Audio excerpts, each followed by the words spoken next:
Fórmate de verdad. Pauta de análisis en la 100.5. Bueno, y vamos a conversar con Andrea Repeto, economista, directora de Espacio Público. Vamos a hablar de la reforma de pensiones que sigue ahí, entrampada, no sé cuál es la palabra que podemos utilizar en este momento, ¿cierto? Andrea, ¿cómo estás? Muy buenos días. Hola, buenos días. Qué Gusto bueno estar acá con tenerte con ustedes. nosotros. Hola Andrea, Estaba ¿cómo te pensando va? en cuál era Hola, Claudia. cuál era la definición mejor para este momento. Tú dijiste la semana pasada que la discusión está muy cortoplacista, muy hostil y hay muy poco incentivo al acuerdo. ¿Cómo definirías el día de hoy? ¿En qué está el debate de la reforma de pensiones? Bueno, ha sido un debate que ha sido difícil ya por tanto tiempo. Estamos teniendo esta discusión sobre cómo aumentar las cotizaciones y cuál es el destino que le vamos a dar desde el segundo gobierno de Michelle Bachelet. Y desde entonces se han presentado proyectos que son más o menos similares, tienen componentes en común, lo hizo Bachelet 2, Piñera 2 y ahora Boric, y van tomando apoyo según quien lo presente, no necesariamente según el contenido del proyecto. Es cierto que ha cambiado la circunstancia, porque ahora tenemos la PGU y antes no estaba, y por cierto hay un componente que tiene menos, que se requiere menos de lo que necesitábamos antes de la PGU, porque la PGU llega a muchas personas, entonces aumentó la cobertura y aumentó los montos de manera sustantiva para muchas personas, y eso sin duda le trajo alivio al sistema. Pero no es suficiente, todavía hay otras cosas por hacer. Y yo no estoy metida en la discusión política, me entero por los medios, por la prensa, de lo que sucede. Y hay días en que pareciera que hay como un acuerdo, se empiezan a hablar de cómo repartir ese fondo común en unas cifras que es más intermedia que el tironeo previo, pero está por verse, veremos. Pero es importante, Andrea, repito, porque tú además de economista y que has seguido, le vienes siguiendo la pista a la reforma previsional hace rato largo, también dirige la Escuela de Gobierno de la Universidad Católica, por lo tanto también estás mirando como planeando en un plano más nacional. Entonces, tenemos la discusión concreta, técnica, hay incluso ahora una mesa de expertos para ver si se puede avanzar o no en esta veleidosa reforma previsional que ha costado tanto sacarla, pero el tema también es cuáles son los incentivos de la política para poder llegar a estos acuerdos. Lo que estamos viendo es que hay voces desde la oposición que dicen que por ningún motivo van a ir a un mal acuerdo, que es mejor no hacer un acuerdo, y sectores del oficialismo que consideran que incluso el gobierno está entregando demasiado. Entonces, ¿qué es lo que te preocupa respecto finalmente del clima donde se están llevando adelante discusiones y de temas que no son de la macroeconomía ni de la macropolítica, sino que impactan en la micro cotidianeidad? ¿Cómo estás viendo eso, Andrea? Sí, bueno, los sistemas de pensiones necesitan ser reformados de manera constante, no solo el nuestro, en todas partes del mundo. Pasan muchas cosas, cambió la demografía, la esperanza de vida, la inserción laboral de las mujeres también ha aumentado y eso también tiene implicancias. Cuántos hijos se está teniendo, qué ha pasado con la rentabilidad de los fondos. La rentabilidad de los fondos, internacionalmente hablando, no tiene nada que ver hoy día con lo que era hace 20 años atrás. Debiésemos estar constantemente mirando nuestro sistema previsional, y ha sido políticamente muy difícil hacerlo. Hay visiones muy distintas sobre qué cosas podemos hacer y qué no, dónde están los incentivos. Y la verdad es que tenemos desafíos que son bien amplios. Hablamos de manera reiterada respecto de este 6% adicional, de una cotización adicional, a dónde se iría, de quién es, cómo repartimos los beneficios, pero tenemos también dificultades en llegar a acuerdos sobre qué hacer con los costos del sistema, los cobros que nos hacen la AFP, las ganancias de las AFP. Son muchos el conjunto de problemas, y creo que parte del problema en esta ocasión, en términos políticos que tu pregunta, Claudia, es Sí. que se intentó cambiarlo todo al mismo tiempo. El proyecto de ley que ingresó el gobierno era un proyecto que reemplazaba completamente el decreto de ley 3500 que define nuestro sistema. Eso ya no está así, pero fue ponerlo todo. Vamos a cambiar completamente el sistema ¿Fue un y eso error también, eso, Andrea? yo creo que sí. Y por cierto, es un error que se reparó, eso se retiró, y lo que está tratando de cambiar el gobierno es bastante más acotado y yendo directamente a los problemas. Forzado, También era un perdón, Andrea, riesgo. repito, solo un punto, forzado por las circunstancias, porque la propuesta original de cambiarlo todo se fue acomodando porque las circunstancias no permitieron finalmente, ¿no es cierto?, ese cambio. Y yo creo que ahí hay un dato importante también de la lectura de cómo pesa también la realidad y cuál es esa realidad en la que se discute esta reforma. Sí, yo diría dos cosas al respecto, Claudia. Tienes toda la razón. Por cierto, el gobierno no es un gobierno de mayoría, tampoco es altamente popular, que aunque no seas mayoría en el Congreso, a veces te permite hacer cosas para no llevarle la contra a un ejecutivo que es popular. Y por tanto, le ha pasado muchos otros temas en que ha tenido que retroceder y moverse hacia el centro y moderar sus propuestas. Pero también me parece bien que lo haya hecho porque pretender cambiar el sistema completo de una sola vez es muy riesgoso. Cuando derogas completamente una ley que tiene 40 años y hay un montón de cosas que se irán arreglando en el camino para que vayan funcionando, es muy riesgoso también pensar que no se te va a quedar nada afuera, que no miraste todos los Mm. elementos de un sistema cuando decides que vas a partir todo de nuevo. Entonces hay un pedacito de esto que es político y hay otro pedazo que creo que está bien que haya Y, sucedido porque es de demasiada ambición. Andrea, y claro, hay una parte que es política, claramente, además, en la discusión. O sea, cuando vemos y uno se pregunta si el sistema político actual ayuda a lograr llegar al acuerdo que aquí es necesario. Y es evidente que es necesario, que si no, no va a haber reforma de pensiones. Pero hay un tema técnico que, pese a todos los años que llevamos discutiendo esto, con las comisiones, ¿cierto?, previa, ahora David Bravo está armando como una nueva especie de comisión, también apelando a que faltan datos o falta poner información sobre la mesa para tomar decisiones en base a esa información. Y uno de los puntos donde hay una controversia evidente es que, claro, con la PGU, tú misma lo dices, hubo un cambio fundamental. Pero hay un grupo, un espacio, un grupo que quedó descubierto, que podríamos llamar, ¿cierto?, como la clase media, gente que gana 700.000 pesos o incluso hasta 1.000.000 de pesos y que después con la pensión caen a 300.000 pesos con una PGU. Por lo tanto, es un cambio mayoritario. ¿Cómo llegar a ese grupo? ¿Cómo la mejor manera de subirles ahora a los pensionados que hoy tienen pensiones bajas versus meterle todas las fichas a la pensión en el futuro, que es como la disyuntiva, si mejorar la pensión actual o no, o solo nos concentramos en el futuro? ¿Se pueden hacer las dos cosas? ¿Y cómo? A ver, creo que cuando hablamos de que faltan datos, no es que no podamos evaluar cómo están las pensiones hoy día, que es exactamente la descripción que tú misma Mm. acabas de hacer, Connie. Él tiene cuánto las personas que tenían cierto ingreso, qué pensiones tienen hoy día, a qué van a aspirar en los próximos años si se jubilan prontamente, eso ya lo sabemos. Lo que no, el ejercicio en que no se ha hecho, creo yo, es decir, lo que estás diciendo tú justamente, a las personas que tienen rezagos hoy día, ¿en qué? ¿En monto pensión o en tasa reemplazo? Versus lo que lo pueden tener en el futuro. ¿Dónde vamos a poner estas fichas? Porque tenemos recursos que son limitados. No Mm. podemos, No hay ya para todo. gastamos 16% del gasto público y día se va a las pensiones. Con el sistema completo. Estoy tomando en Con cuenta aquí a PGU. las Fuerzas Armadas y de Ah, orden. ah. En PGU, en las pensiones solidarias que quedaron del sistema previo, de las personas que tienen garantías asociadas a bonos de reconocimiento, a pensiones mínimas garantizadas. Todo ese conjunto es mucho recurso y los recursos adicionales que estamos trayendo al fisco vendrían potencialmente Mm. desde lo que llamamos un fondo común, porque es muy difícil también subir impuestos en otros ámbitos. Entonces, la conversación creo que tiene que ir en ese sentido. ¿Nos preocupa esa persona de 700.000 pesos? ¿Sí o no? ¿Cuánto nos preocupa comparado con una persona que no ha nacido todavía y que va a tener quizá una cotización más alta porque no va a ser solamente el 10%, sino que algo más?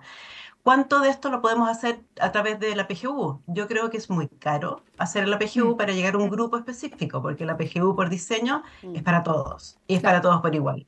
Es Y hoy poco, día es incluso poco si se eficiente entregan de el esa manera. 10% O más sea, rico. para ti la alternativa no es subir la PGU. Si tú quieres llegar a ese grupo en específico, busca un mecanismo para llegar a ese grupo en específico. Mm. Y lo puedes hacer con diseños que permitan, por ejemplo, promover la formalidad o la cotización. Esta idea que viene también de hace rato, viene desde lo que proponía Michelle Bachelet y también lo tenía en Piñera, de que tú recibías fondos solamente si habías cotizado. Es solamente para quienes están, la PGU no es así, la PGU es para todos, independiente que has cotizado. Tú en este sistema como de puntos en que tú repartes el fondo común solamente quienes cotizan, les puedes dar un poquitito más a los que tienen salarios más pequeños y que están más cerca de caer en la informalidad.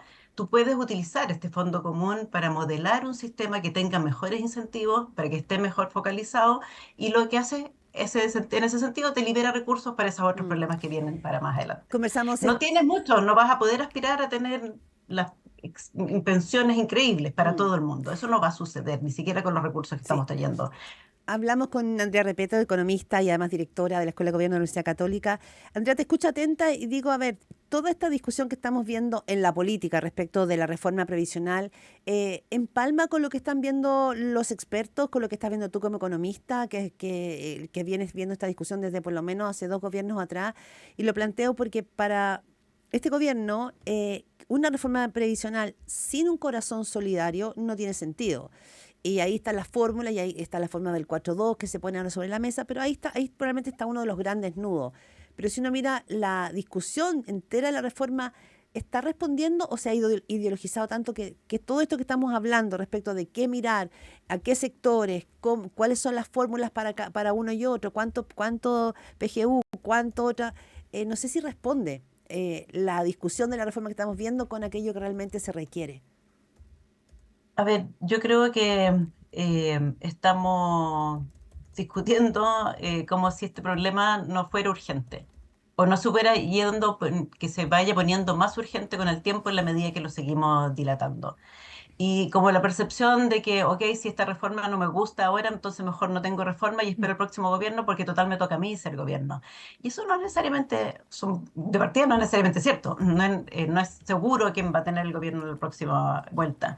Y tampoco en este ambiente en que eres oposición y le haces difícil la vida al gobierno de turno. Cuando tú seas gobierno de turno vas a tener ahí el incentivo a que te vuelvan a hacer a ti lo mismo. Entonces, el problema es que no hay un modo creíble de que quien es gobierno hoy día diga, ok, saquemos esto adelante y yo me voy a portar bien contigo. Yo te voy a ayudar con tus reformas el próximo periodo. Eso no hay una manera de comprometer eso de manera creíble en el sistema político que tenemos. Entonces, pasa casi por la buena voluntad, por sentarse y decir, ¿sabes qué más?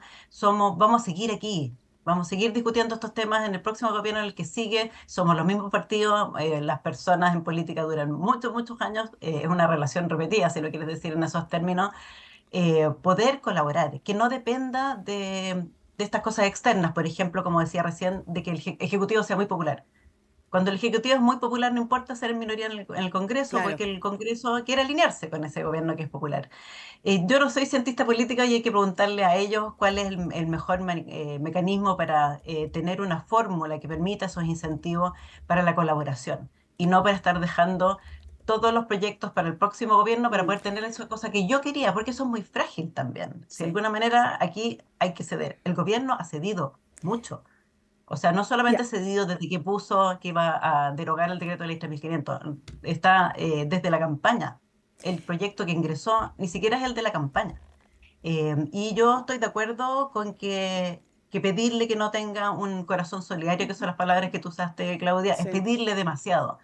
Y la derecha no puede quedarse pegada en el 0,6, en que nada vaya a un fondo común, porque eso significa que no va a haber una reforma. Eso está claro, ¿cierto? Porque cuando tú dices, cuando uno habla con ambas partes, te dicen, tenemos que ceder. La ministra Jara lo ha dicho entre los otros, dice, nosotros ya hemos cedido y efectivamente cuando uno mira el punto de partida de este gobierno, como decía la Claudia, la descripción de la reforma original no tiene nada que ver con la que estamos discutiendo ahora. Y además con esto del 3-3, digamos, en lo que va y que yo entiendo que también podría haber espacio para un 4-2.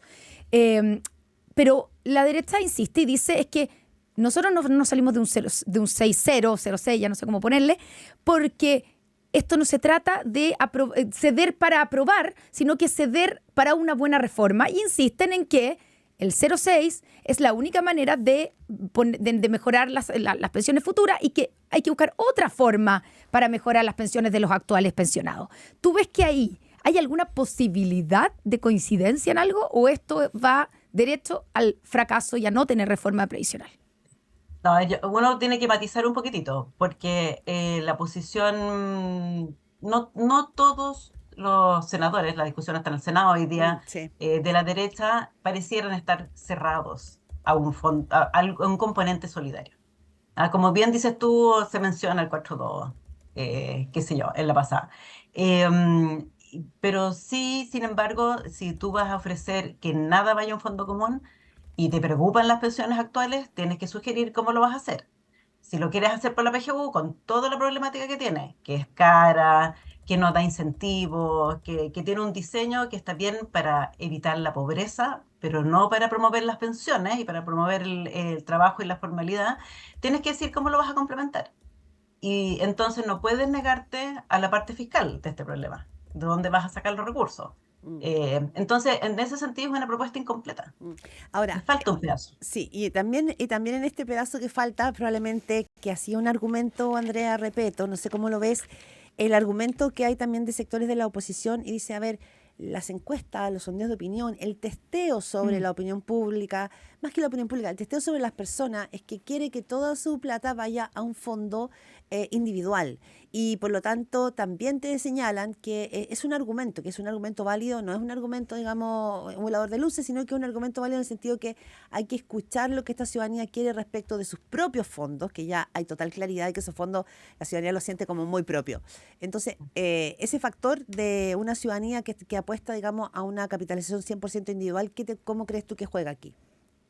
Bueno, hay dos cosas respecto a esa opinión. Por un lado, las personas también quieren dejar herencia. Estamos hablando que hay pocas pensiones y pareciera que además pensamos que no va a sobrar la plata de las pensiones. Y Sí. también las personas eh, dicen que quieren los retiros y van Ya. también completamente en contra o sacar un préstamo, qué sé yo. Y al mismo tiempo yo creo que hay que mirar con mucho más cuidado lo que dicen las encuestas. Cuando la gente se le pregunta, esto, por ejemplo, Criteria, la encuesta Tú Influyes, que hizo una que le encargó, si no me equivoco, la Asociación de FP. Ujú. La pregunta decía, ¿usted está, dónde quiere que pongan su plata? ¿Toda la cuenta individual? O la pregunta, la alternativa era 3 puntos a su cuenta individual, 2 puntos un fondo común, 1 a la cuna. Y no me acuerdo el número exacto, pero 70% dijo, la plata es mía. Ya, pero es obvio eso. Pero pero ojo, claro, pero ojo, ¿cuál era la alternativa? La alternativa no era una parte de un fondo común, la alternativa era una cosa muy precisa. Y después venía una segunda pregunta y le decía, ¿pero usted está disponible a ceder parte de su 6%? Y le preguntaban cuánto. 0 punto, 1 punto, 2 puntos, 3 puntos, hasta los 6 puntos. Y tú sumas la gente que estaba disponible a ceder, eso era más de la mitad de la gente. Bien. Más de la mitad de la gente dice, no, o sea, te dicen, la plata es mía, pero estoy disponible a Claro. compartirla. Ya, y por último, se nos acaba el Sí. tiempo, Andrea, pero tú hablaste y pasaste por los retiros. ¿Tú ves de verdad alguna posibilidad de que digamos, el séptimo retiro tenga algún espacio? ¿Y qué te parece? ¿Que ese sea la fórmula de presionar? Porque eso parece ser, ¿cierto? Si no sacamos reforma previsional, nos vamos por los retiros. Sería gravísimo, todo lo que te puedo decir. O sea, todos los esfuerzos que estamos haciendo para llegar a un punto de acuerdo y para poder tener mejores pensiones, cualquier cosa que signifique retirar fondos cuando estamos tratando de traer más fondos es completamente contraproducente y sería muy grave que nos moviéramos en esa dirección. Andrea Repeto, como siempre, un gusto tenerte aquí en Pauta de Análisis, economista, directora de la Escuela de Gobierno de la Universidad Católica y de Espacio Público. Muchas gracias.